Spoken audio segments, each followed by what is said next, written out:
Well, a man who has spent decades in prison for a high-profile triple murder in Watertown, Minnesota, will stay in prison.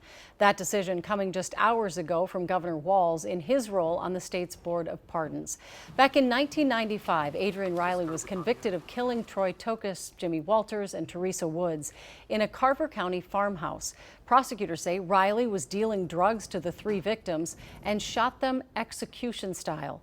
31 years later, he stands by his claim that he was not the one who pulled the trigger. Lou Raguse was at today's hearing and joins us with the latest. Lou? Julie, Governor Walz and Supreme Court Chief Judge Natalie Hudson made it very clear they weren't going to shorten Adrian Riley's sentence without him accepting responsibility, and that he did not do.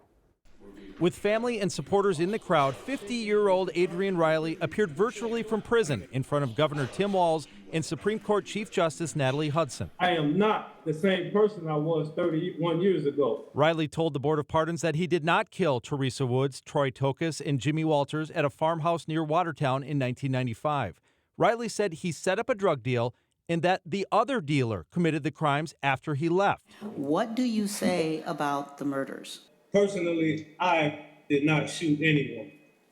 That's what I said from day one, and I've always said that. I always stated that. There are other places for innocence claims. This is not the place.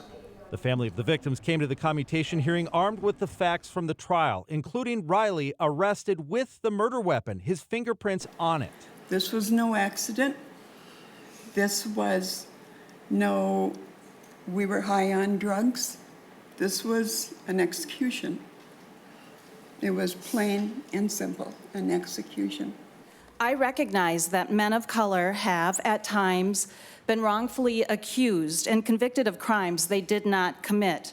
However, the central issue in this triple homicide is not race. It is the evidence that was presented that supports 3 consecutive life sentences.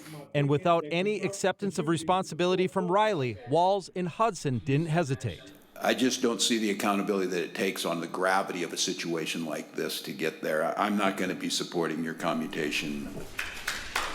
Complete relief. Yes. Justice was served. Now, Governor Walz even said that he came into the hearing willing to change the sentence slightly to give Riley hope of one day being released. But without any acceptance of responsibility, he wouldn't even go that far. So does this come up again? Does he have another chance? Well, according to Minnesota law, he has to wait 5 years before he reapplies for clemency. And so that appears to be what comes next. All right. Thank you, Lou.